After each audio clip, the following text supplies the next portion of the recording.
유시민의 타임라인. 지난주에 현 정부가 그때 국무총리 담화문 발표와 더불어서 시작한 부정부패와의 전쟁, 그거 다뤘었는데요. 지난 일주일간 좀 몇 가지 더 나온 일들이 있고 해서 일주일 지난 시점에서 다시 한번 짚어볼 필요가 있을 것 같다 싶어서 오늘도 그 한 꼭지를 준비해왔습니다. 우선 제가 지난 일주일간 진행된 상황 몇 가지만 좀 소개해드리고요. 이 보도량이 많고 하도 여러 가지 사건이 동시에 진행 중이라 좀 헷갈리실 텐데 눈여겨볼 필요가 있는 사실 몇 가지만 좀 말씀드린 다음에 함께 이야기 나누는 시간 갖도록 하겠습니다. 먼저 그 방산비리에 대한 수사, 방위산업비리에 대한 수사가 한쪽으로 진행 중이고, 요거는 이제 정부 합동수사단에서 하는 거고요. 이제 기업 비자금 수사가 또 다른 한편에서 특수부에서 이제 중앙지검 특수부에서 진행하는 게 또 하나 진행 중입니다. 양쪽으로 몇 가지 진전된 사실들이 있는데, 우선 방산비리 쪽을 보면 방위사업비리 정부합동수사단이 만들어진 게 작년 11월이에요. 이제 한 100일 정도 지났습니다. 근데 이 100일 동안 정부합동수사단에서 밝혀낸 비리 규모가요. 한 2천억 원 됩니다. 1981억 원 규모고요. 그동안에 기소한 사람이 23명. 최근에 별이 8개인가 10개인가? 별이 20개입니다. 별이 20개입니까? 예. 전직 뭐 하여튼 현직 다 포함해서 장성이 5명이 이거 합쳐서 별이 20개쯤 돼요. 우선 해군 참모총장 2사람, 정옥건 참모총장, 해군 참모총장, 그 다음에 황기철 해군 참모총장이 줄줄이 구속이 됐습니다.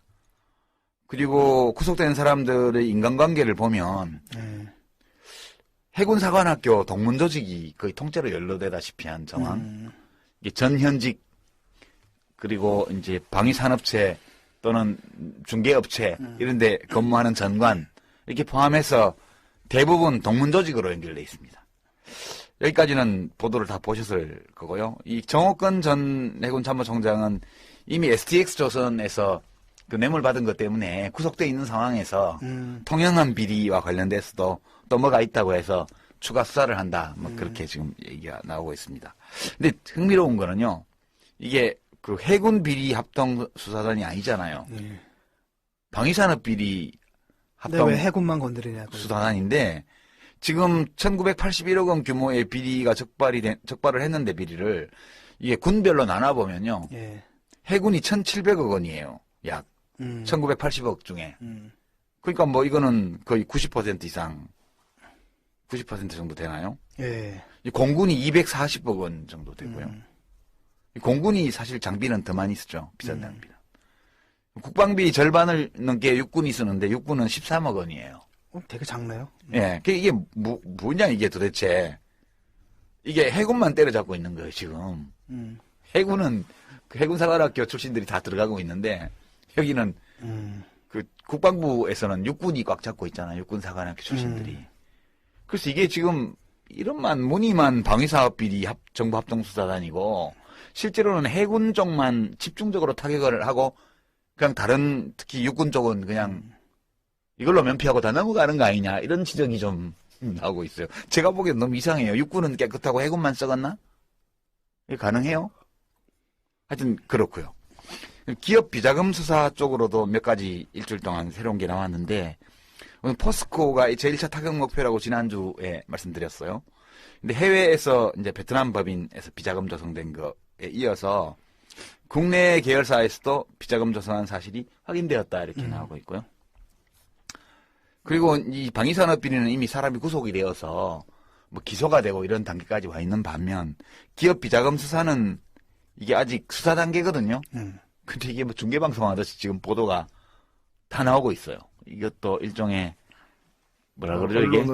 언론을 활용한 검찰 빨대를 이용한 예, 흘리기. 이게 피의사실 공표에 해당되는 불법 행위들인데 아무도 문제 제기를 안 합니다. 이렇게 하고 있는 거에 대해서.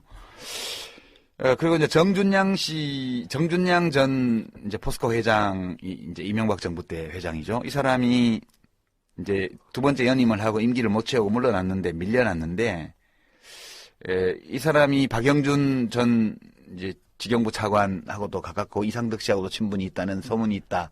뭐 그런 얘기 했었잖아요. 예. 근데 지금 조사하는 걸 보니까 베트남 법인장을 체포를 했고요. 비자금 조성 관련해서. 그리고 베트남에서 조성한 비자금이 국내로 유입되었다까지도 지금 이제 확인된 것처럼 이렇게 흘러나오고 있어요. 그리고 정준양 전 회장에 대한 개인에 대한 조사는 주로 기업 인수합병에 집중되고 있는데요. 이 정준양 씨가 회장으로 있는 동안 한 5년, 6년 채 안 되는 기간 동안에 원래 포스코 계열사가 30개 정도였는데 이게 70개로 늘었어요. 인수합병을 한 40개 정도 한 거죠. 근데 지금 제일 큰 문제가 된 거는 성진지오텍이라는 회사 인수합병 건이 제일 문제가 되고 있어요. 이것도 지난주에 그 이명박 대통령을 직접 겨냥한 건 아니고 그 주변 인물들과 연결되는 쪽을 타격하는 것 같다. 노 대표님 안 계실 때 우리가 방송을 했는데. 근데 이것도 역시 그런 것 같아요. 이 성진지오텍은 중견기업이에요. 대기업은 아니고. 해수 담수화 시설 만드는 거하고 해상 풍력 발전 이런 거를 하는 설비를 만드는 회사인데요. 이걸 인수합병하면서 이 성진지오텍 오너가 전정도라는 사람인데요. 전정도 회장. 이 사람 개인 주식을 430만 주를 인수를 했는데 시중 거래 가격의 2배를 주고 인수를 했어요. 예. 소위 경영권 프리미엄이라고 그래서 경영권에 대한 보상까지 포함한다고 해서 여기서 한 이게 한 400억 원 정도 이렇게 300억 원 이상 이익을 안겨줬다 이런 거예요. 이 회장한테. 이제 같은 시기에 미래에셋에서 하는 사모펀드가 가지고 있던 이 성진지오텍 주식도 749만 주를 인수를 했는데요. 포스코가. 여기는 11,000원을 줬어요. 근데 전정도 회장의 개인 주식 430만 주는 16,300원을 줬어요. 똑같은 주식인데 5천원을 더 준 거죠. 예, 같은 시기에 하면서 5,000원을 더 준 거예요. 그리고 경영권에 대한 보상이라면 미래에셋 사모펀드가 2배나 많거든요, 주식이. 여기를 더 줘야지 왜 이쪽을 더 주냐는 거예요. 그래서 이게 이제 의혹이 있다는 거고요.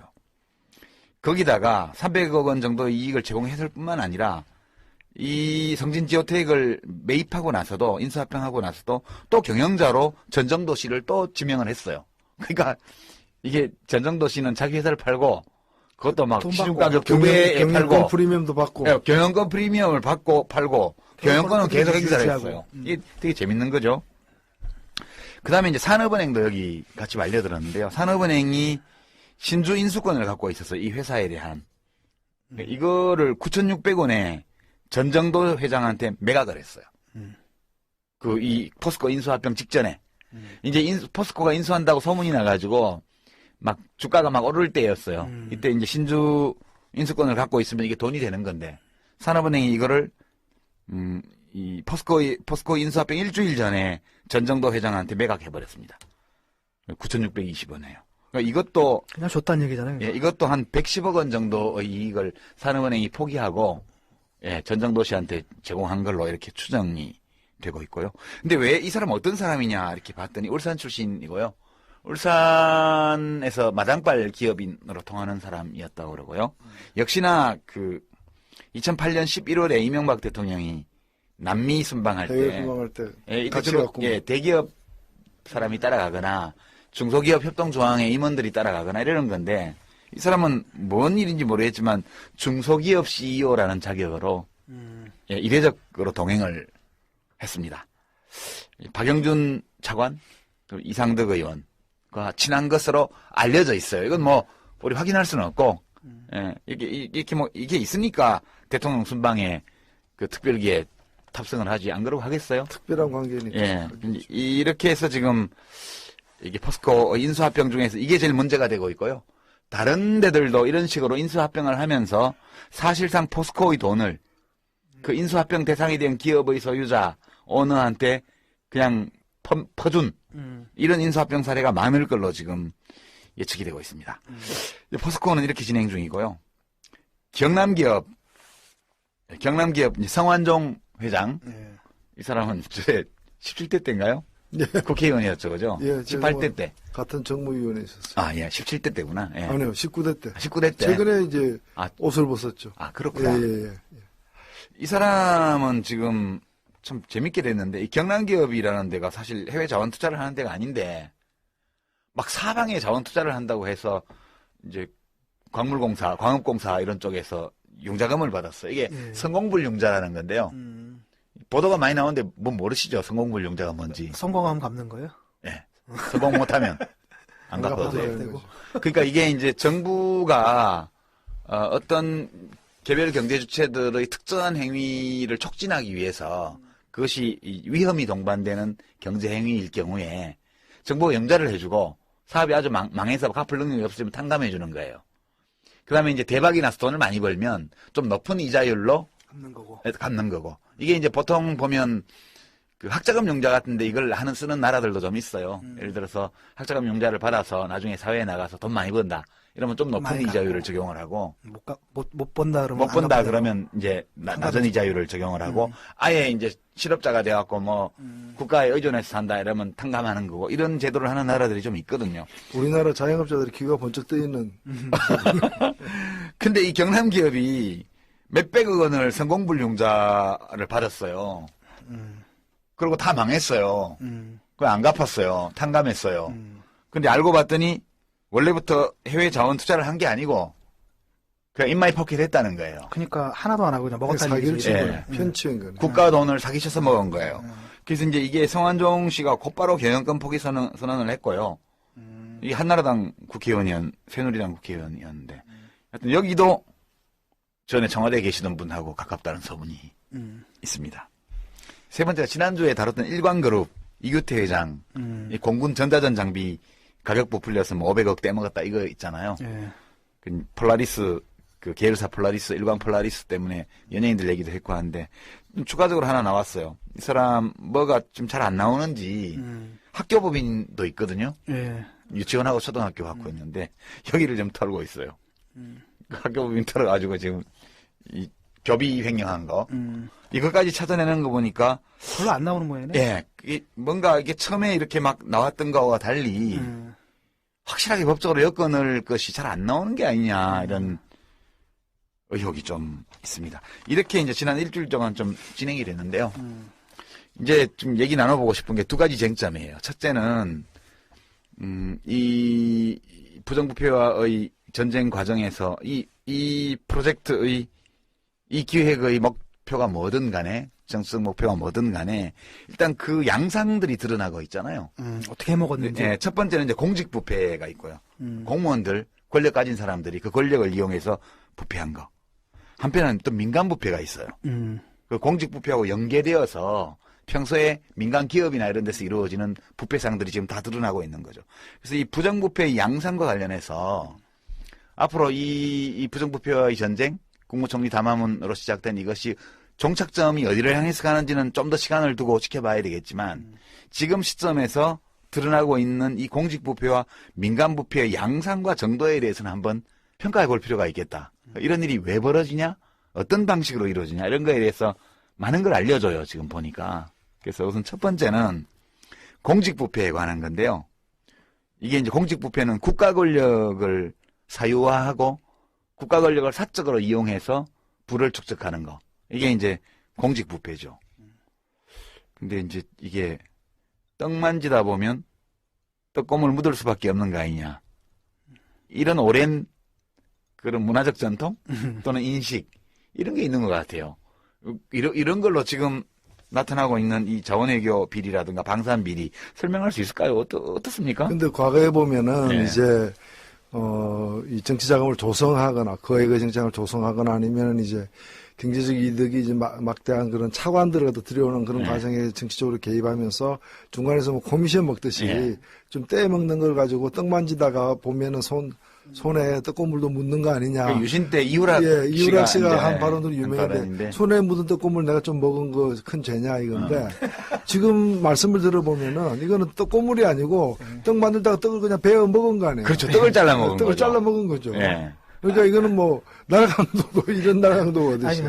그분들, 그 떡 만질 때 절 부르세요. 제가 대신 먹어줄게. 대신 만져드릴 테니까. 나도 좀 만져보자, 떡 좀. 근데 지금 드러나고 있는 걸 보면 특히 방산비리는 떡고물을 먹은 게 아니고요. 그럼 떡을 통째로 먹은 거거든요. 네. 이게 들어오는 참모총장 이렇게 되는 분들이. 그래서 이제 의문이 생기는 게, 야, 이런 사람들이 어떻게 육군 참모총장까지 올라갔지? 좀 해군 참모총장까지?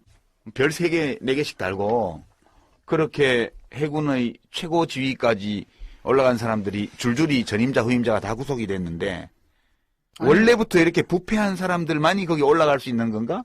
아니면, 시스템 자체가 부패되어 있고, 이 사람들은 뭐 그냥, 이제까지 전임자들이 해온 것만큼 또는 해온 것처럼 했을 뿐인데 걸린 거다.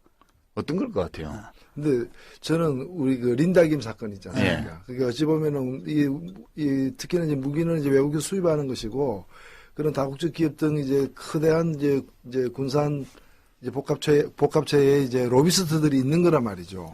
그러니까 로비스트들이 로비할 것은 뭐 100%라고 본다면은 이 로비로부터 어찌 보면은 이런 이제 부정에 연루되지 않도록 하는 어떤 감시, 예, 그런 걸 또 이렇게 규제하는 어떤 시스템이 굉장히 부실하거나 거의 존재하지 않았던 거 아니냐. 그런 속에서 사실은 뭐 뇌물 앞에 노출됐을 때 견딜 장사가 누가 있겠어요. 못 견디나요? 네. 저는 뭐 예외적인 사람은 몰라도. 예외적인 사람 여기 있잖아. 근데 저는 하여튼 제가 볼 때는 이걸 이제 좀 더 도덕적인 사람이 앉으면 해결되는 문제라기보다는 누구든 이제 연루될 수 있다라는 전제하에 그것을 방지하고 예방하는 그런 시스템이 작동돼야 되는데 결국에는 그 시스템도 저는 좀 연루되지 않았을까 하는 의심이 좀 드는 겁니다. 그러니까 해군 참모총장으로 과연 끝났겠는가? 예. 해군 참모총장이 먹을 수도 있다는 걸 알고 있는 국방부 장관이나 또 그 더 높은 데 있는 사람들은 이와 무관한 것인가라는 합리적 의심을 떨칠 수가 없는 거죠. 이게 지금 정옥근 전 해군 참모총장이 구속된 상태에서 STX 조선에서 뇌물 받은 것 때문에 구속된 상태에서 통영함 관련 비리로 또 소환 예정이에요. 통영함 아시죠? 이제 천안함 예. 사건 나고 나서 뭐 해난 구조하는 선박이라고 했는데 음파 탐지기를 어군 탐지기. 어군 탐지기 2억 원짜리를 40매덕을 주고 산 거 이제 이 건이잖아요. 근데 이 당시에 황기철 해군 참모총장이 방위사업청에 있었어요. 방위사업청, 방사청에 실무자로, 네. 실무 책임자로. 예. 그 당시 해군 참모총장이 정옥근 총장이에요. 이게 재밌지 않아요? 원래 이 방위사업청을 따로 떼낸 거는 주요 군 지휘관들이 무기 도입과 관련해서 하도 먹으니까. 린다김 사건에서 드러난 것처럼 미인계에 빠질 수도 있고 돈을 먹을 수도 있고 그 돈을 안 먹고 미인계에 안 빠진다 하더라도 전문적인 판단 능력이 없는 상태에서 굉장히 많은 로비에 노출되는 부작용이 있기 때문에 이 현역 해군 장성들을 군 장성을 보호하기 위해서 또 이제 무기 구매의 전문성을 높이기 위해서 방위사업청을 만든 거란 말이에요. 근데 방위사업청에 근무할 때 이 물건을 샀고 그리고 그 당시에 해군 참모총장 정옥근 총장을 들먹이면서 이 황기철 해군 참모총장이 또 그 무기를 도입을 했단 말이에요. 그러니까 이게 보면 방위사업청을 독립시켰던 그 근본 취지를 완전히 부정해버린 시스템 작동 오류 이런 거는 나타나요. 근데 이제 문제는 이 사람들이 처음부터 이렇게 부패한 공직자, 부패한 군인이었나? 라는 질문에 대해서는 처음부터 그랬을 수는 없는 거 아니겠어요? 그렇죠. 예. 그리고 이제 우리 노회찬 대표님은 들은 얘기가 좀 있으실 거고 우리 진중권 선생님은 잘 모르실 수도 있는데 처음부터 부패한 사람들은 아니잖아요. 다 나름대로 애국심도 있고 또 군인으로서 나라를 위해서 기여하고 싶은 욕망도 있었을 거고 있었는데 지금 보면 결국은 해군의 맨 꼭대기까지 간 상태에서 뭐 뇌물을 먼저 요구했다든가 뭐 엉터리 장비를 뭐 20배를 주고 사서 뒷돈을 먹었다든가 이런 거 아니겠어요? 그러면 이 일이 어떻게 시작되었을까? 이 공직자의 부패, 공직 부패에 젖어드는 공직자들의 이 행위가 처음에 어디서 어떤 방식으로 시작되나? 좀 들은 얘기 있으시죠? 뭐 다양한 그 경우가 사실 있기 때문에 그 일률적으로 뭐 하나의 어떤 그 길만 있다라고 볼 수는 없는데 사실 저는 뭐 여전히 우리 군에 더 많은 분들 대다수의 어떤 그 장교들은 좀 청렴한 그런 군인 정신으로 일관하고 있지 않을까 저는 그렇게 믿습니다. 이제 소수의 이런 이제 일탈하는 사람들이 이제 생겨난 건데 제가 볼 때 가장 큰 문제는 대개 보면 이제 뭐 그런 얘기가 있어 속설로서 상한학교 나온 분들이 대위 때까지는 완전히 이 한 몸 바쳐서 네. 이 조국을 위해로 꽉 차 있다고 그래요. 근데 그 다음부터 이제 생활의 문제도 있고 그다음에 특히나 진급의 문제, 네. 인사 문제와 관련해 가지고 지금도 간혹 이제 드러나는 바 꼭 이제 군만 그런 건 아닙니다. 뭐 또 다른 뭐 이제 공무원 세계에서 보면은 진급과 관련해 가지고 진급을 하기 위해서 이제 뭐 그 로비를 하는 또는 인사 청탁을 또 그게 관리해야 되니까 그런 거 안 하면 나만 이제 빠지게 될 것 같은 두려움 네. 이런 것 때문에 이런 것들이 그 조직 내부 문화로서 이제 자리 잡으면서 그러면은 진급을 하는 돈이 필요하고 돈은 어디서 나옵니까? 뭐 집에서 뭐 물려받은 논밭 팔아서 될 건 아니에요. 그런 속에서 오히려 올라갈수록 그 소요되는 어떤 그 금액이 커지고 올라가려면 부패 안 할 수 없다. 예. 뭐 그런 것들이 쌓여가는 그리고 모든 사람이 승진하기 위해서 다 돈을 뿌려야 된다고 저는 보지는 않습니다. 그러나 그런 걸 통해서 올라가려는 일련의 사람들이 있고 또 그게 통하는 문화가 있다 보니까 여기까지 간 게 아닌가 그렇게도 보이죠. 그 요새 텔레비전에 그 KBS에서 징비록이라는 드라마 하는데 혹시 보셨어요? 아직 못 봤습니다. 네, 거기 보면 그 이제 해군이에요. 네. 전라 좌수사 임명하는데 이제 품계를 6개를 띄어서 이순신 종육품에서 정삼품으로 올리자고 이제 좌이정 유성룡이 건의를 해요. 선조가 이제 그것 때문에 이제 동인 서인이 치고받고 하다가 선조가 보류를 합니다. 근데 그 당시 서인 쪽에서 이제 그런 대목이 드라마에 나오더라고요.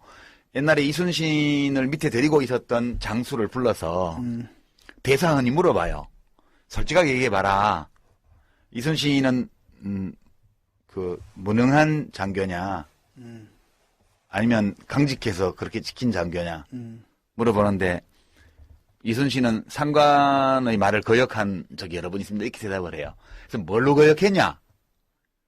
그때는 이제 꾸물꾸물하다 하는 얘기가 뭐 병조 이제 지금 말하면 차관보 국방부 차관보 정도 되는 사람이 그 자기 저 소실한테서 난 딸이 있는데 첩한테서 난 그 딸을 첩으로 드리라고 이순신한테 얘기를 했는데 이순신 장군이 싫다고 안 한 거예요. 그거를. 그 지켰어. 두 번째는 또 이제 어디 근무할 때 자기 상관이 군영 안에 있는 오동나무를 베가지고 검은 거를 만들려고 그러는데 이 공용재산에 손 못 댄다고 그거 안 베준 거야. 그래서 이제 이순신이 왕창 찍힌 거예요. 그러니까 가는 데마다 근무 평가가 나빠. 그 진급을 못 하는 거야. 좌천되고 맨날. 그리고 뭐 사품까지 올라왔다가 다시 육품으로 내려가고 막 그래요. 이순신 장군. 좌천 많이 됐어요. 봉투를 안 갖다 인사를 안 하는 거예요. 까칠해가지고. 그거 비슷한 거예요. 지금 노 대표님 말씀하신 거는. 근데 저는 이제 이 해군 사관학교 동문들이 이렇게 선후배로 동기로 이렇게 얽힌 그 범죄의 어떤 정황.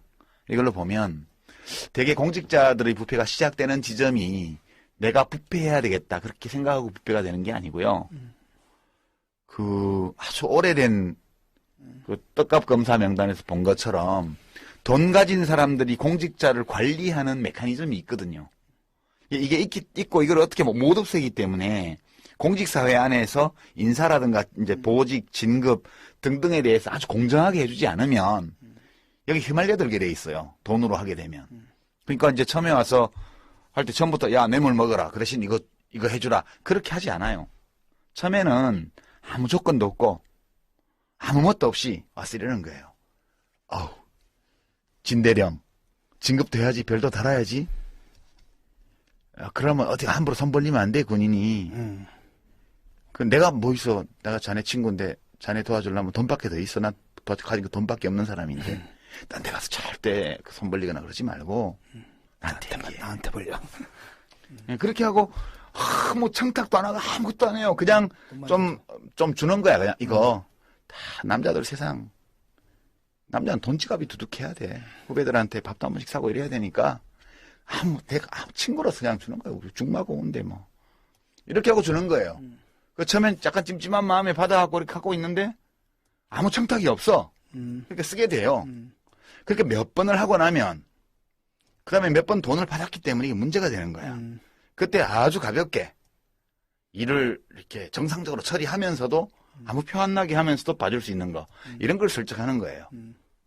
이렇게 끌려 들어가서 나중에는 어디까지 가냐 하면 안 들어줘? 지금까지 내가 투자한 게 얼만데?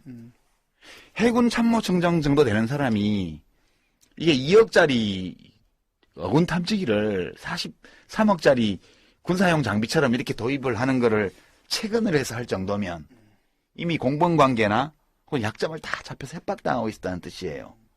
그래서 저는 이 공직사회를 부패시키는 민간의 메커니즘이 있기 때문에 이 정부를 운영하는 사람들이 이걸 신경을 써서 제대로 하지 않으면 다 이게 휘말려 든다는 거예요. 그러니까 이런 경우에는 제가 볼 때는 서로가 서로를 갖다가 이제 이익을 탐하면서 관계를 갖다가 활용한 것인데, 이제 무기 같은 것을 도입하는 거는 그 무기 도입하는 라인이 있잖아요. 예. 사실은 아무나 무기 도입에 대한 그럼요. 어떤 그 결정권이나 이런 조사권을 갖고 있는 게 아니기 때문에 그 라인의 선상에 있는 사람들에게 아주 체계적이고 과학적이고 집요한 로비가 사실은 들어간다고 기본적으로 봐야 되는 것이고. 그럼요. 위관급 때부터 관리를 한다고 봐야 그렇죠. 돼요. 그 파트에 있는 예. 사람들 같은 경우에는.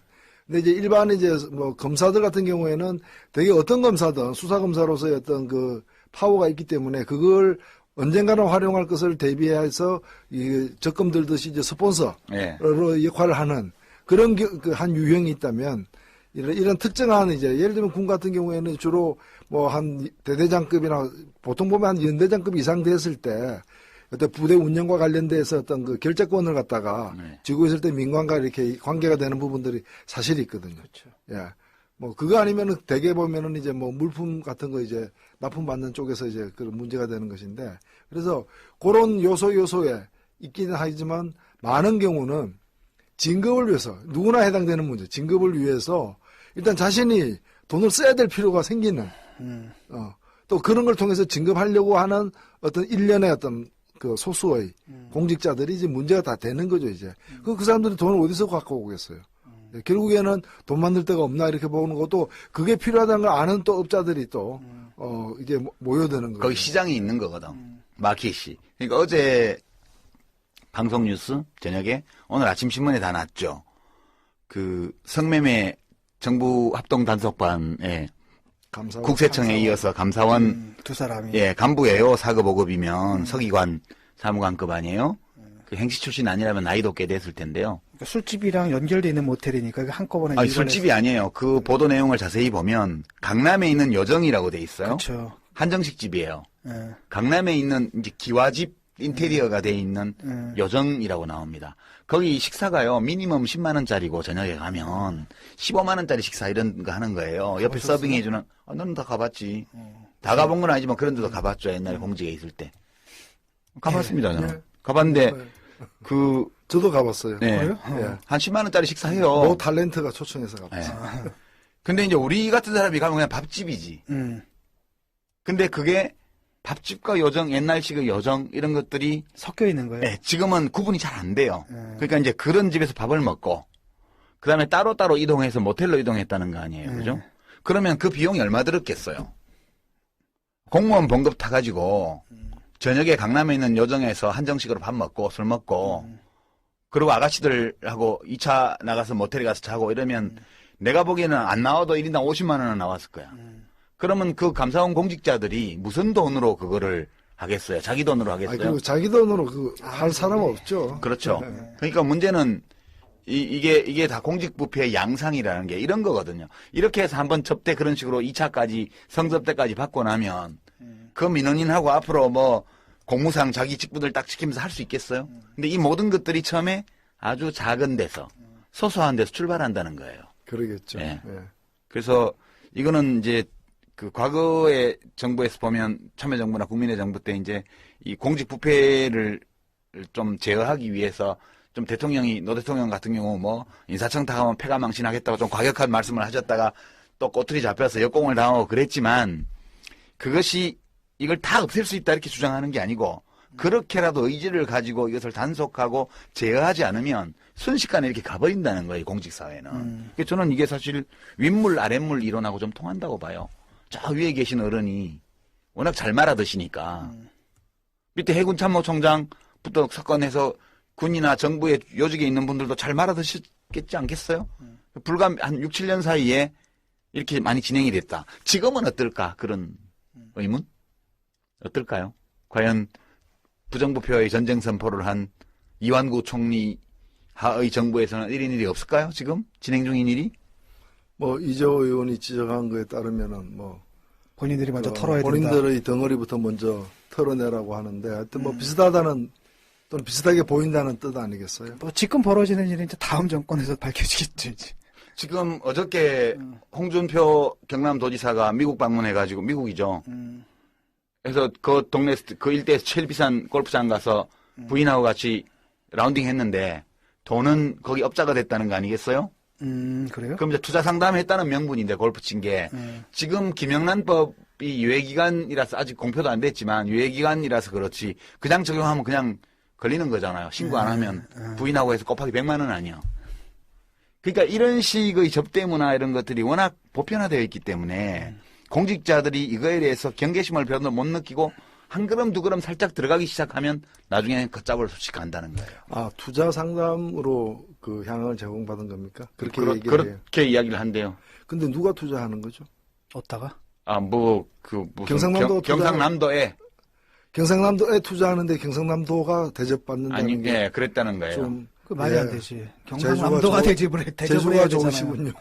이제 훌륭한 도지사를 뽑으면 그렇게 됩니다. 예. 의리 접대를 하는 게 아니고 의리 접대를 받아요. 예. 재밌네.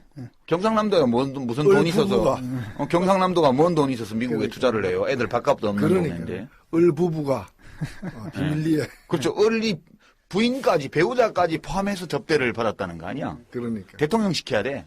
그러니까 예. 그래서 그 대통령 하려고 하는 것 같아요.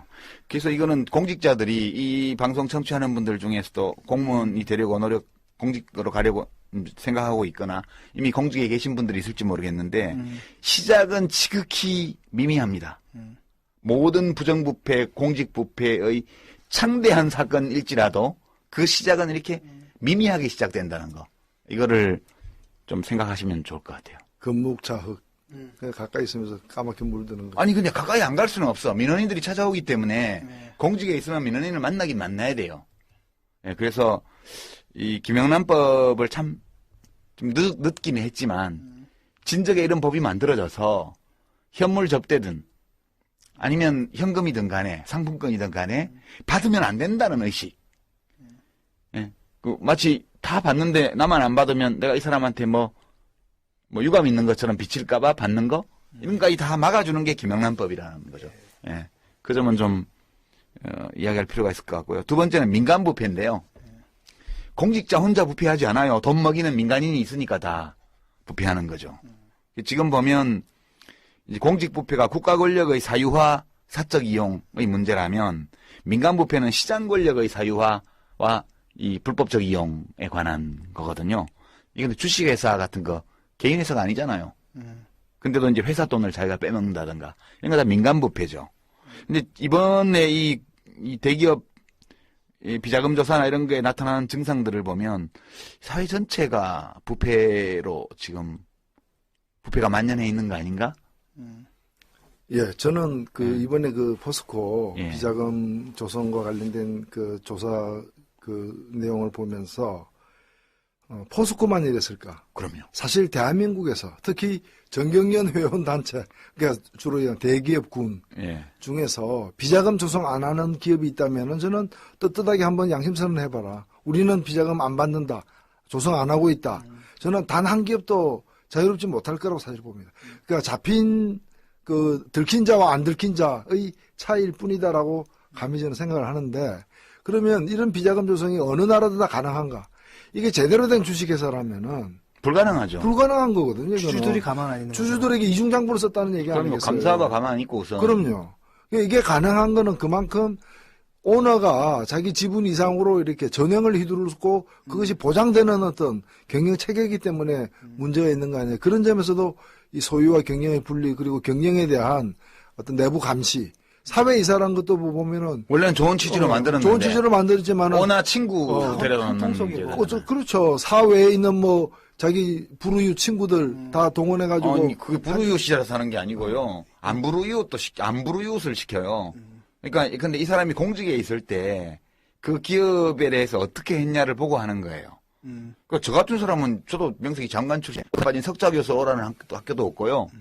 뭐 어디 뭐 이사라 오라는 병원도 없고요. 의료법인도 없고요. 아무 데도 오라는 데가 없어요. 사회이사라는 데도 없고. 그러니까 사회이사가 망봐주는 사람인데 그렇죠. 내부 고발 역할을 갖다가 하라는 게 원래 취지고 제대로 할 것 같으니까 이제 그러니까 원래 사회이사는 부당 내부 거래를 막고 내부에서 이루어지는 불법적인 일을 자체에서 바로잡으라는 뜻으로 사회이사를 그럼요. 의무화한 건데 이 사회이사를 딴짓하는 사람만 쓰는 거예요 지금. 묵인해주고 방패막이 해주고 안 오고 또는 망봐주는 네, 밖에서 누가 심지어 오나 망봐주고. 그래서 이렇게 민간부패가 사회 전체에 만연해 있는 것 같다. 기본적으로 이번 사건에서 보면. 그리고 이 민간부패가 공직부패하고 융합이 이루어지는 거 아니냐 결국은. 그런 거죠. 통섭이네. 예, 이거 어떻게 막죠 이런 거? 어떻게 하면 좀 줄어들 수 있을까요? 그 고민을 한번 해봐야 될 것 같아요. 그러니까 뭐 이번에 이제 뭐 절반의 그거로 통과됐습니다만 김영란법 같은 그런 법이 더 좀 보완이 돼가지고 엄격히 실행되는 것부터 시작해서 그다음에 무엇보다도 대통령과 어떤 수장들부터가 이런 좀 이렇게 이 청렴에 대한 어떤 그야말로 주장만 하는 게 아니라 확신 그 살아온 인생 자체가 그런 분들이 해야 돼요. 그래서 윗물과 아랫물 아까 말씀을 하셨지만은 저 밑에서는 내가 이렇게 처신들 잘 안 하면 안 되겠구나. 이런 생각도 좀 들게끔 만들어야 되는 거고, 위에서부터 해내지 않으면 다 해먹는데 왜 나는 안 해? 예를 들면 국세청 같은 경우에 저는 최근에 보면은 최근에 국세청장 한 사람들이 다 감옥 갔잖아요. 예. 그러면은 이 밑에서 사실은 일선 이제 세금 내는 사람들 상대하는 사람들은 누구냐 하면 하위 공무원들인데 이런 공무원들이 어떻겠어요? 그 메뉴에서 먹고 있다는 얘기는 방대한 피라미드가 돈을 빨아들이는 구조로 뭔가 작동되고 있다는 뜻 아니겠어요? 다른 나라 그 민간부패, 공직부패는 물론이고 그 민간부패 없이는 공직부패가 안 일어나요. 그런데 이 대리처럼 이게 우리하고 비슷하게 심한 나라들도 있고 독일처럼 상대적으로 굉장히 이게 적은 나라도 있잖아요. 이 차이가 어디서 오는 걸까요? 민주주의의 정도 아닌가요? 기업 민주주의와 정치적 민주주의 정도. 쉽게 말하면은 권력이 쌍방향이라고 한다면 뭐 권력은 위에서는 행사하지만 아래에서 위를 감시하는 시스템이 살아있다면 이렇게 함부로 못 저지르는데 지금 너무나 뻔뻔하잖아요 지금 보면. 그냥 검찰이 딱 열면 다 보이는 거 아니에요. 이 민간기업의 부패가 제도와 관계가 있다는 거예요. 제 생각은 이런 겁니다. 그냥 우리 국민성이 나빠 이러면 답이 없어요.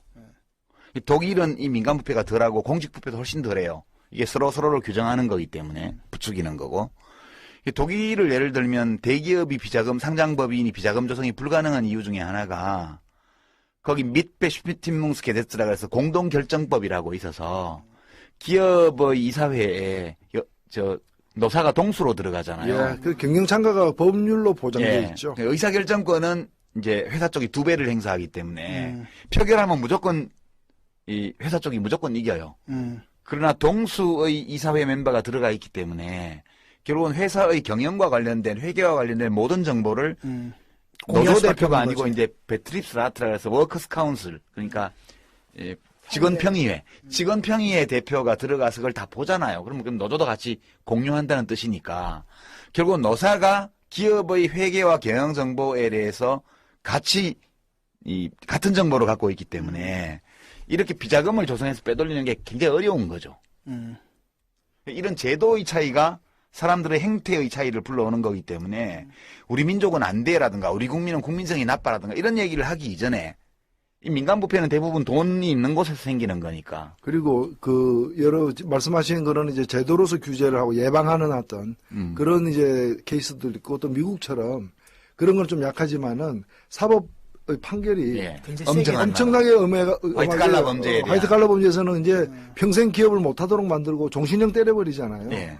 우리나라는 뭐 정경련 회장들 역대 회장들이 다 이렇게 집행유예 받았지만 그게 미국 가가지고는 100억 이상 정신형. 그렇죠. 100억 이상 배임하고 횡령하면은 다시는 기업하고는 인연을 끊어버리는 그런 부분인데 사법적인 어마어마한 판결로서 이렇게 규제를 하는 경우도 있고 이태리 같은 경우도 이태리는 워낙 이제 우리하고 정치 문화가 좀 비슷해가지고 이런 걸 갖다가 좀 봐주는 식으로 급행료도 있고 그렇더라고요. 왔지만 그래도 마니폴리테입니까? 그 검사가 이제 부정부패 전쟁을 갖다가 선언하면서 상당한 또 효과를 봤다 그래요. 근데 우리 같은 경우에는 이제 그런 기대를 모았던 뭐 검사가 없었던 건 아니지만은 대개다 보면 어떻게 길게 가지는 못하고 주눅이 들어서 쓰러져 버렸는데 그런 점에서 저는 이 문제를 좀 전 사회적으로 그러니까 부패 정도가 전 세계에서 뭐 40인이 50인이 하는 속에서 더 어떤 민주주의가 성장하거나 나라가 발전하기 힘든 거 아니에요? 지금 국가청렴위원회가 있었는데 지지난 정부 때까지 그것도 지금 거의 없어진 거나 다름이 없죠. 권익위원회 이름을 바꿨지만 예. 사실은 이게 공수처가 돼야 되는 고위공직자 수사처로 이렇게 가야 되는 것들이 제대로 그때 한나라당 반대로 가지고 가지 못하고 지금까지 온 거죠, 사실은. 그러니까 저는 이제 부패 척결을 반대하는 사람들이 과연 보수냐? 그거는 보수도 아니지 않느냐? 부패지 그거는. 그건 부패지.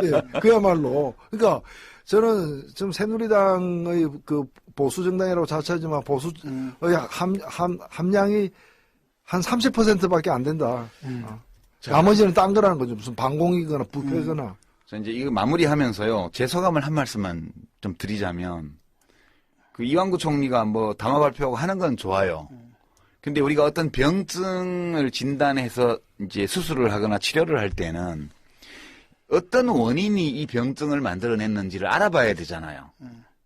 소위 말하는 원인 치료를 해야죠. 근치. 뿌리부터 치료를 해야 되잖아요.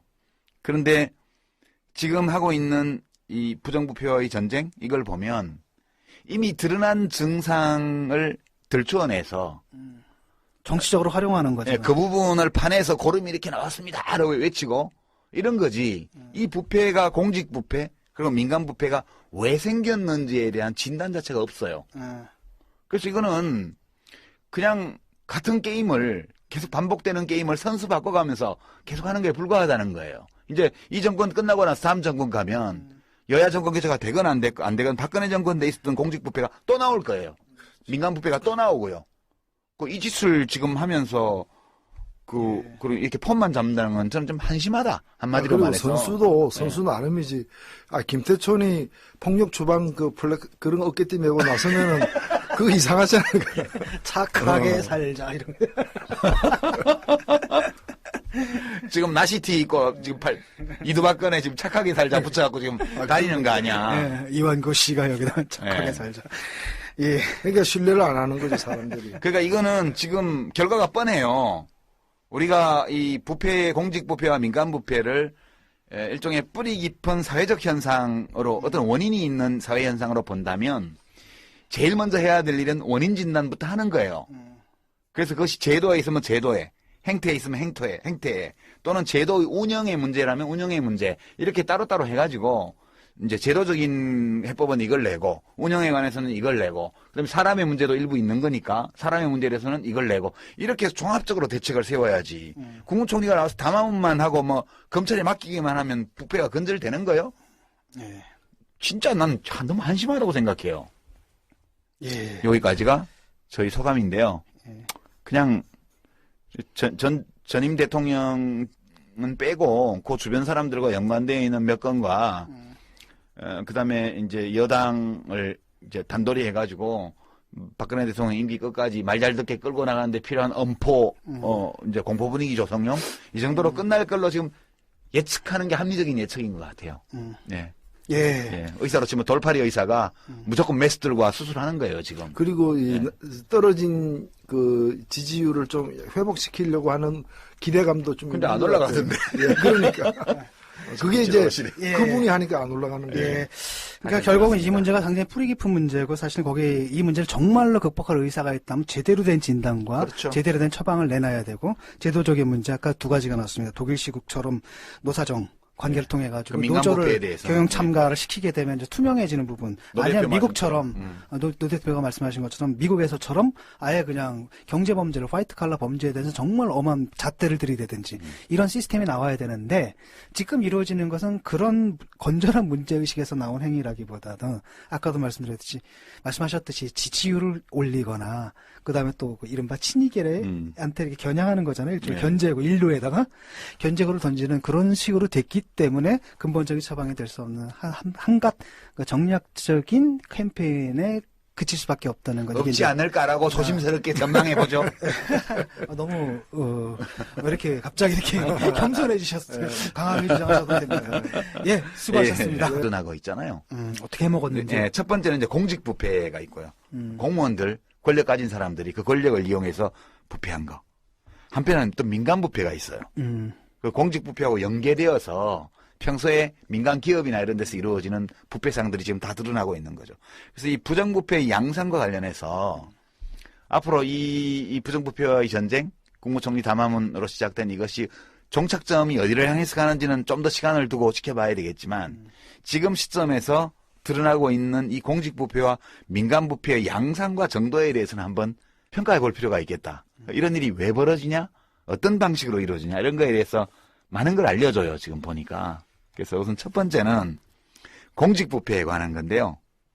이게 이제 공직부패는 국가 권력을 사유화하고 국가 권력을 사적으로 이용해서 부를 축적하는 거. 이게 이제 공직부패죠. 근데 이제 이게 떡 만지다 보면 떡고물 묻을 수밖에 없는 거 아니냐. 이런 오랜 그런 문화적 전통 또는 인식 이런 게 있는 것 같아요. 이런 걸로 지금 나타나고 있는 이 자원외교 비리라든가 방산 비리 설명할 수 있을까요? 어떻습니까? 근데 과거에 보면은 예. 이제 이 정치 자금을 조성하거나 거액의 정치 자금을 조성하거나 아니면 이제 경제적 이득이 이제 막대한 그런 차관들을 들여오는 그런 예. 과정에 정치적으로 개입하면서 중간에서 뭐 코미션 먹듯이 예. 좀 떼먹는 걸 가지고 떡 만지다가 보면은 손에 떡고물도 묻는 거 아니냐. 그 유신 때 이후락 이유락 씨가 한 이제 발언으로 한 유명한데 발언인데. 손에 묻은 떡고물 내가 좀 먹은 거 큰 죄냐 이건데 지금 말씀을 들어보면은 이거는 떡고물이 아니고 떡 만들다가 떡을 그냥 베어 먹은 거 아니에요. 그렇죠. 떡을 잘라 먹은 떡을 거죠. 잘라 먹은 거죠. 예. 그러니까 이거는 뭐 나라강도고 이런 나라강도가 어디 아니, 있어?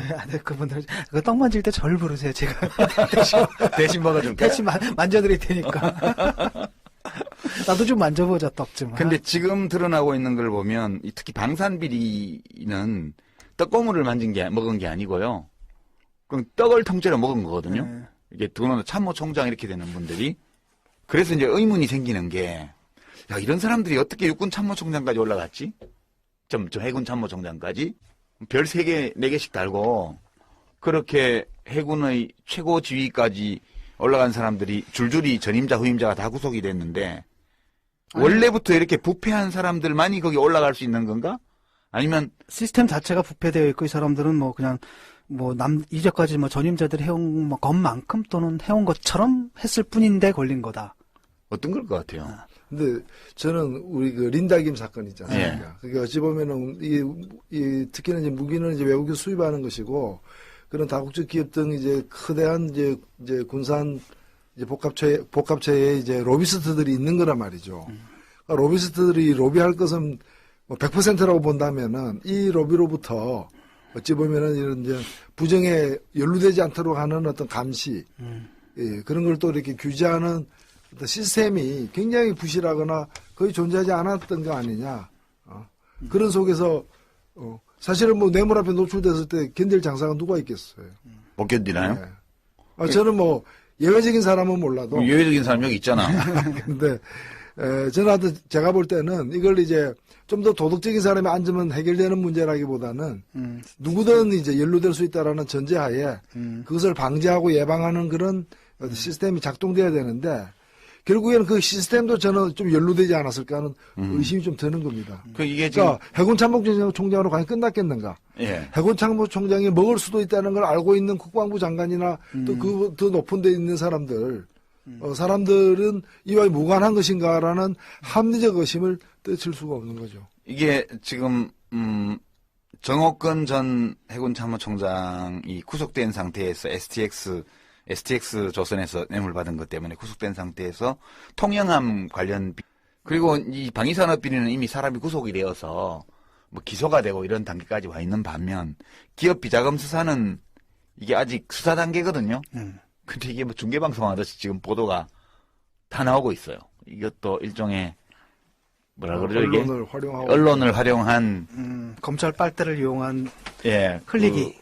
이게 피의사실 공표에 해당되는 불법 행위들인데 아무도 문제 제기를 안 합니다. 이렇게 하고 있는 거에 대해서 그리고 이제 정준양 전 이제 포스코 회장이 이제 이명박 정부 때 회장이죠. 이 사람이 이제 두 번째 연임을 하고 임기를 못 채우고 밀려났는데, 이 사람이 박영준 전 이제 지경부 차관하고도 가깝고 이상득 씨하고도 친분이 있다는 소문이 있다. 뭐 그런 얘기 했었잖아요. 예. 근데 지금 조사하는 걸 보니까, 베트남 법인장을 체포를 했고요. 비자금 조성 관련해서. 그리고 베트남에서 조성한 비자금이 국내로 유입되었다까지도 지금 이제 확인된 것처럼 이렇게 흘러나오고 있어요. 그리고 정준양 전 회장에 대한 개인에 대한 조사는 주로 기업 인수합병에 집중되고 있는데요. 이 정준양 씨가 회장으로 있는 동안 한 5년, 6년 채 안 되는 기간 동안에 원래 포스코 계열사가 30개 정도였는데 이게 70개로 늘었어요. 인수합병을 한 40개 정도 한 거죠. 근데 지금 제일 큰 문제가 된 거는 성진지오텍이라는 회사 인수합병 건이 제일 문제가 되고 있어요. 이것도 지난주에 그 이명박 대통령을 직접 겨냥한 건 아니고 그 주변 인물들과 연결되는 쪽을 타격하는 것 같다. 노 대표님 안 계실 때 우리가 방송을 네, 했는데. 근데 이것도 역시 그런 것 같아요. 이 성진지오텍은 중견기업이에요. 대기업은 아니고. 해수 담수화 시설 만드는 거하고 해상 풍력 발전 이런 거를 하는 설비를 만드는 회사인데요. 이걸 인수합병하면서 이 성진지오텍 오너가 전정도라는 사람인데요. 전정도 회장. 이 사람 개인 주식을 430만 주를 인수를 했는데 시중 거래 가격의 2배를 주고 인수를 했어요. 예. 소위 경영권 프리미엄이라고 그래서 경영권에 대한 보상까지 포함한다고 해서 여기서 이게 한 400억 원 정도 이렇게 300억 원 이상 이익을 안겨줬다 이런 거예요. 이 회장한테. 이제 같은 시기에 미래에셋에서 하는 사모펀드가 가지고 있던 이 성진지오텍 주식도 749만 주를 인수를 했는데요. 포스코가. 여기는 11,000원을 줬어요. 근데 전정도 회장의 개인 주식 430만 주는 16,300원을 줬어요. 똑같은 주식인데 5,000원을 더 준 거죠. 예, 같은 시기에 하면서 5,000원을 더 준 거예요. 그리고 경영권에 대한 보상이라면 미래에셋 사모펀드가 2배나 많거든요, 주식이. 여기를 더 줘야지 왜 이쪽을 더 주냐는 거예요. 그래서 이게 이제 의혹이 있다는 거고요. 거기다가 300억 원 정도의 이익을 제공했을 뿐만 아니라 이 성진지오텍을 매입하고 나서도 인수합병하고 나서도 또 경영자로 전정도 씨를 또 지명을 했어요. 그러니까 이게 전정도 씨는 자기 회사를 팔고 그것도 막 시중 가격 2배에 경영권 팔고 프리미엄도 받고 예, 경영권 프리미엄을 받고 팔고 경영권은 계속 행사를 유지하고. 했어요. 이게 되게 재밌는 거죠. 그 다음에 이제 산업은행도 여기 같이 말려들었는데요. 산업은행이 신주 인수권을 갖고 있어서 이 회사에 대한 이거를 9,600원에 전정도 회장한테 매각을 했어요. 그 이 포스코 인수합병 직전에 이제 포스코가 인수한다고 소문이 나가지고 막 주가가 막 오를 때였어요. 이때 이제 신주 인수권을 갖고 있으면 이게 돈이 되는 건데 산업은행이 이거를 이 포스코 인수합병 일주일 전에 전정도 회장한테 매각해버렸습니다. 9,620원에요. 그러니까 이것도 그냥 줬다는 얘기잖아요. 예, 이것도 한 110억 원 정도의 이익을 산업은행이 포기하고 예, 전정도 씨한테 제공한 걸로 이렇게 추정이. 유시민의 타임라인. 지난주에 현 정부가 그때 국무총리 담화문 발표와 더불어서 시작한 부정부패와의 전쟁 그거 다뤘었는데요. 지난 일주일간 좀 몇 가지 더 나온 일들이 있고 해서 일주일 지난 시점에서 다시 한번 짚어볼 필요가 있을 것 같다 싶어서 오늘도 그 한 꼭지를 준비해 왔습니다. 우선 제가 지난 일주일간 진행된 상황 몇 가지만 좀 소개해 드리고요. 이 보도량이 많고 하도 여러 가지 사건이 동시에 진행 중이라 좀 헷갈리실 텐데 눈여겨볼 필요가 있는 사실 몇 가지만 좀 말씀드린 다음에 함께 이야기 나누는 시간 갖도록 하겠습니다. 먼저 그 방산비리에 대한 수사, 방위산업비리에 대한 수사가 한쪽으로 진행 중이고, 요거는 이제 정부 합동수사단에서 하는 거고요. 이제 기업 비자금 수사가 또 다른 한편에서 특수부에서 이제 중앙지검 특수부에서 진행하는 게 또 하나 진행 중입니다.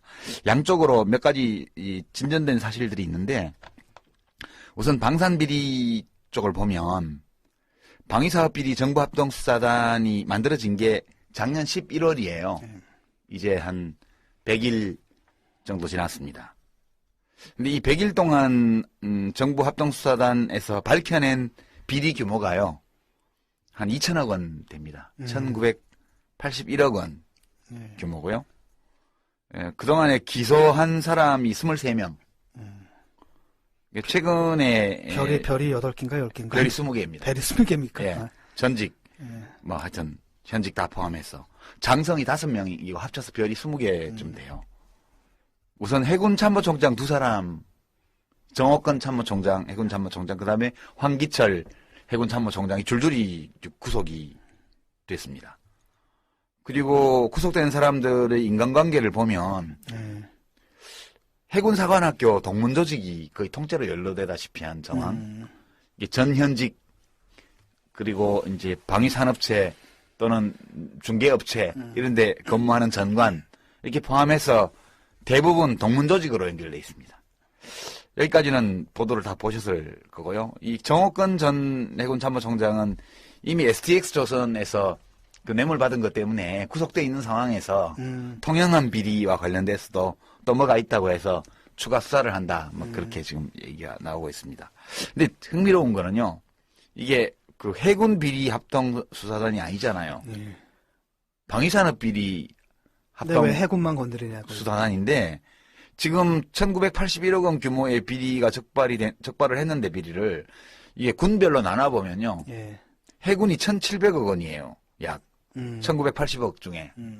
그러니까 뭐 이거는 거의 90% 이상 90% 정도 되나요? 예. 이 공군이 240억 원 정도 되고요. 이 공군이 사실 장비는 더 많이 쓰죠. 비싼 장비는. 국방비 절반을 넘게 육군이 쓰는데 육군은 13억 원이에요. 되게 작네요. 예. 이게 뭐냐 이게 도대체. 이게 해군만 때려잡고 있는 거예요, 지금. 해군은 그 해군사관학교 출신들이 다 들어가고 있는데 여기는 그 국방부에서는 육군이 꽉 잡고 있잖아요. 육군사관학교 출신들이. 그래서 이게 지금 이런만 무늬만 방위사업비리 정부합동수사단이고 실제로는 해군 쪽만 집중적으로 타격을 하고 그냥 다른 특히 육군 쪽은 그냥 이걸로 면피하고 다 넘어가는 거 아니냐 이런 지적이 좀 나오고 있어요. 제가 보기엔 너무 이상해요. 육군은 깨끗하고 해군만 썩었나? 이게 가능해요? 하여튼 그렇고요. 기업 비자금 수사 쪽으로도 몇 가지 일주일 동안 새로운 게 나왔는데 포스코가 제1차 타격 목표라고 지난주에 말씀드렸어요. 근데 해외에서 이제 베트남 법인에서 비자금 조성된 거에 이어서 국내 계열사에서도 비자금 조성한 사실이 확인되었다 이렇게 나오고 있고요. 되고 있고요. 근데 왜 이 사람 어떤 사람이냐 이렇게 봤더니 울산 출신이고요. 울산에서 마장발 기업인으로 통하는 사람이었다고 그러고요. 역시나 그 2008년 11월에 이명박 대통령이 남미 순방할 해외 때, 순방할 때 이때 같이 주로 갔고 대기업 사람이 따라가거나 중소기업 협동조항회 임원들이 따라가거나 이러는 건데 이 사람은 뭔 일인지 모르겠지만 중소기업 CEO라는 자격으로 이례적으로 동행을 했습니다. 박영준 차관, 이상덕 의원과 친한 것으로 알려져 있어요. 이건 뭐 우리 확인할 수는 없고 이게 있으니까 대통령 순방에 그 특별기에 탑승을 하지 안 그러고 하겠어요? 특별한 관계니까. 예. 이렇게 해서 지금 이게 포스코 인수합병 중에서 이게 제일 문제가 되고 있고요. 다른 데들도 이런 식으로 인수합병을 하면서 사실상 포스코의 돈을 그 인수합병 대상이 된 기업의 소유자 오너한테 그냥 퍼준 이런 인수합병 사례가 많을 걸로 지금 예측이 되고 있습니다. 포스코는 이렇게 진행 중이고요. 경남기업 성완종 회장 이 사람은 17대 때인가요? 예. 국회의원이었죠, 그죠? 예, 18대 때. 같은 정무위원회 있었어요. 아, 예, 17대 때구나. 예. 아니요, 19대 때. 19대 때. 최근에 이제 아, 옷을 벗었죠. 아, 그렇구나. 예. 이 사람은 지금 참 재밌게 됐는데, 이 경남기업이라는 데가 사실 해외 자원 투자를 하는 데가 아닌데, 막 사방에 자원 투자를 한다고 해서, 이제, 광물공사, 광업공사 이런 쪽에서 융자금을 받았어요. 이게 성공불융자라는 건데요. 보도가 많이 나오는데, 뭐 모르시죠? 성공불융자가 뭔지. 성공하면 갚는 거예요? 예. 성공 못하면 안 갚아도 갚아도 돼요. 되는 거죠. 그러니까 이게 이제 정부가 어떤 개별 경제 주체들의 특정한 행위를 촉진하기 위해서 그것이 위험이 동반되는 경제 행위일 경우에 정부가 영자를 해주고 사업이 아주 망해서 갚을 능력이 없으면 탕감해 주는 거예요. 그 다음에 이제 대박이 나서 돈을 많이 벌면 좀 높은 이자율로 갚는 거고. 이게 이제 보통 보면 그 학자금 융자 같은데 이걸 쓰는 나라들도 좀 있어요. 예를 들어서 학자금 융자를 받아서 나중에 사회에 나가서 돈 많이 번다. 이러면 좀 높은 이자율을 적용을 하고. 못 번다 그러면. 못 번다 그러면 이제 낮은 이자율을 적용을 하고 아예 이제 실업자가 돼갖고 뭐 국가에 의존해서 산다 이러면 탕감하는 거고 이런 제도를 하는 나라들이 좀 있거든요. 우리나라 자영업자들이 귀가 번쩍 뜨이는.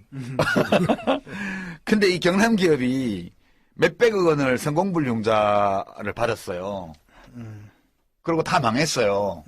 그거 안 갚았어요. 탕감했어요. 근데 알고 봤더니 원래부터 해외 자원 투자를 한 게 아니고 그냥 인마이 포켓 했다는 거예요. 그러니까 하나도 안 하고 그냥 먹었다는 사기를 친 예. 거예요. 편취한 거네. 국가 돈을 사기쳐서 먹은 거예요. 그래서 이제 이게 성완종 씨가 곧바로 경영권 포기 선언을 했고요.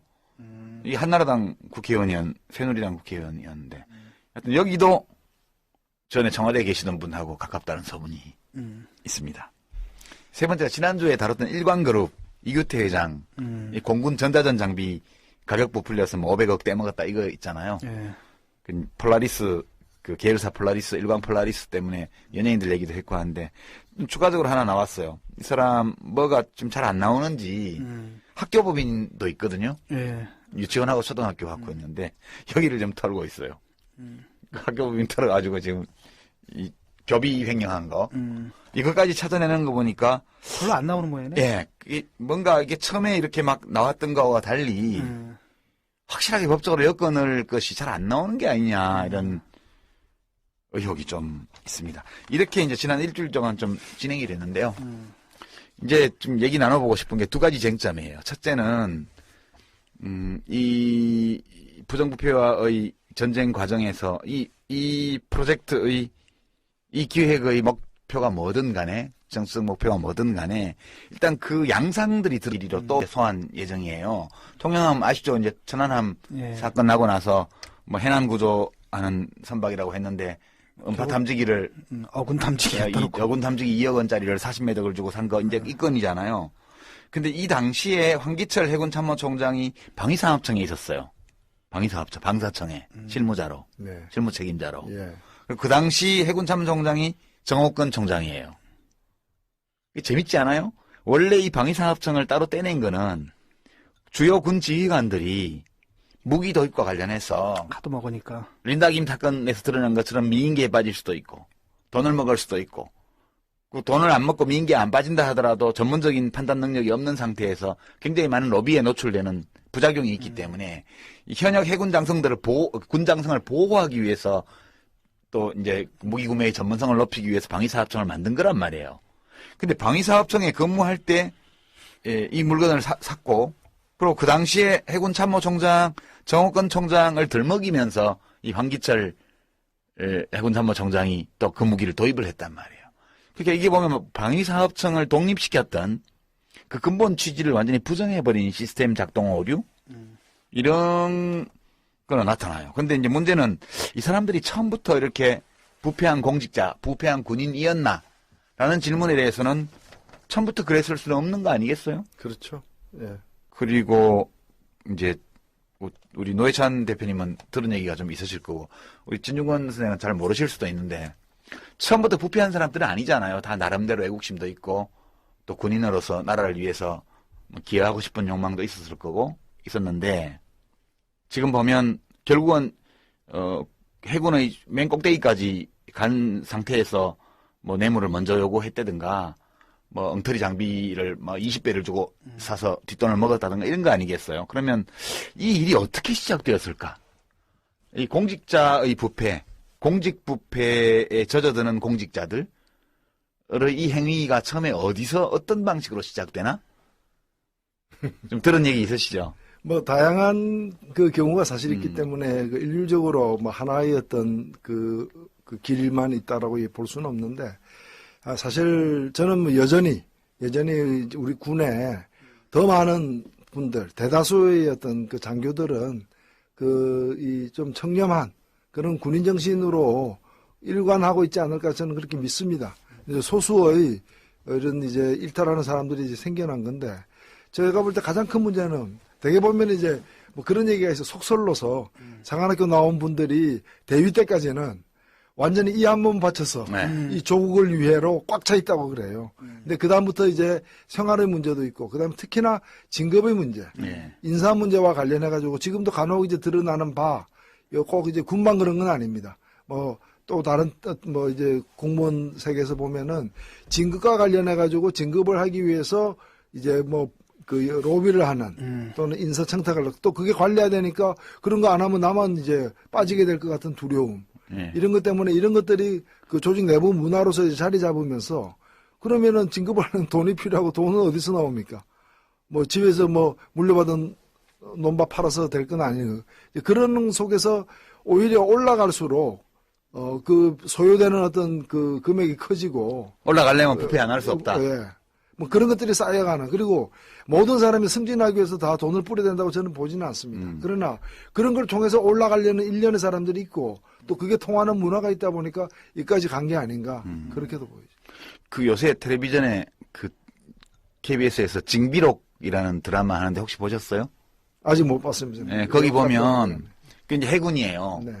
전라 좌수사 임명하는데 이제 품계를 6개를 띄어서 이순신 종육품에서 정삼품으로 올리자고 이제 유성룡 좌의정 유성룡이 건의를 해요.